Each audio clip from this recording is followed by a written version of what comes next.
I've had a really big ego throughout my life, and it's totally undeserved. I never really was talented at anything.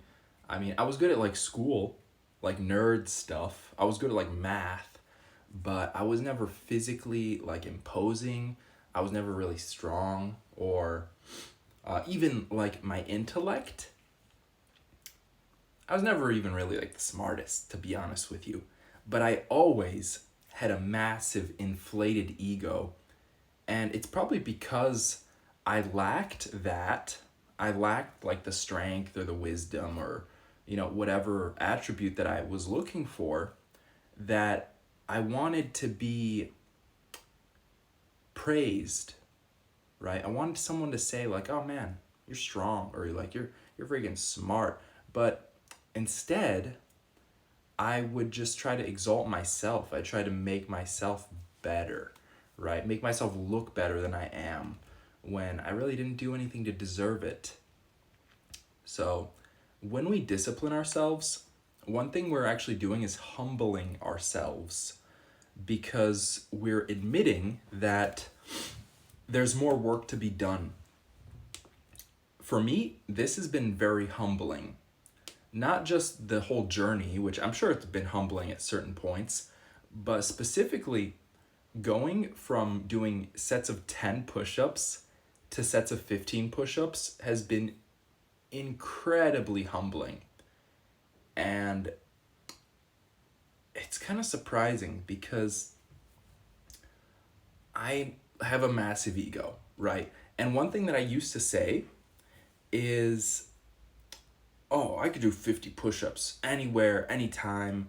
I could do 50 push ups, right? If anyone ever asked me, like, how many push ups do you do? Because I'd be doing them all the time. I'd be like, I mean, at least 50. Like, I can do 50 anywhere.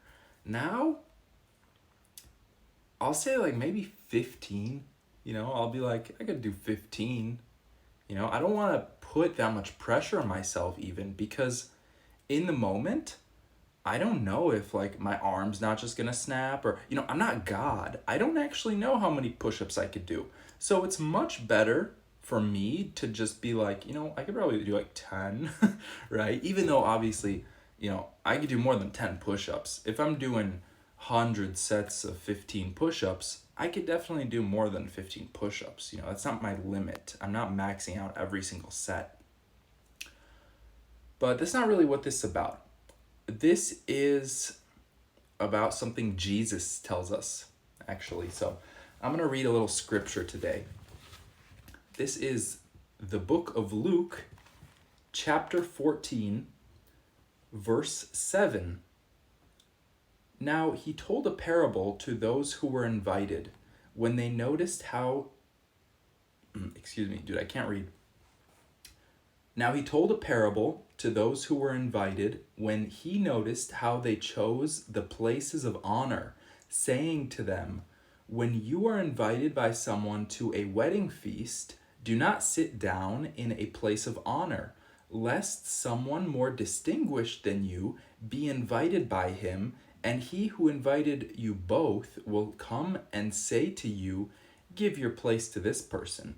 And then you will begin with shame to take the lowest place. But when you are invited, go and sit in the lowest place, so that when your host comes, he may say to you, 'Friend, move up higher.' Then you will be honored in the presence of all who sit at table with you.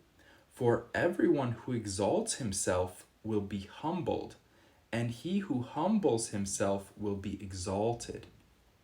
That's the line I want to focus on particularly. The whole parable talks about this, but he summarizes it in one sentence, and Jesus is so amazing at this. For everyone who exalts himself will be humbled, and he who humbles himself will be exalted. And I've seen this play out so many times in my life, in real life, when someone's prideful, when someone wants that attention, they want to be in that top seat, people don't really care. Sometimes it works for a short time and it's like, wow, you do 50 push-ups? What? And then, someone else comes along, they're like, you want to do a push-up competition? And that person's like, oh yeah, so they could do like 20 push-ups and they're doing like cheating form or something. They don't look good in the eyes of people because you try to exalt yourself. You're trying to make yourself more than you are. And that's where I usually was, is that guy who just, I wanted to have something. So I don't even look at it like something bad necessarily. It's just the state of the human condition. We want more, and sometimes we don't deserve it. In fact, we don't deserve anything we have. It's all a gift. Every day, every training session, every meal, it's all a gift. And doing 15 push-ups has actually been really motivating to me lately because I know I could do more. And there's something about not doing what I'm capable of, not really reaching for my potential, that's really kind of digging in my soul. And so for a few sets, I've been doing more. On the first day of push-ups here, I ended off with a set of 35 push-ups. And dude, it was kind of hard. Like, I gotta stop and breathe. My cardio's not, what it used to be, which is kind of crazy because I've been fairly consistent with this, but real progress is slow. I could do 80 push-ups at 170 pounds, but I'm like 10, 15 pounds heavier now. I'm like 185. So, that's extra weight. It's like doing weighted push-ups. If I have like a really nice holiday season, I might gain 20 pounds, right? And so from 1 month to the next, my maximum amount of push-ups might go from like 50 to 30, right? It's not like I actually really change that much. It's just the conditions around me change. And by the conditions, I mean the fat on my body has probably increased. But either way, if I humble myself, it's way cooler.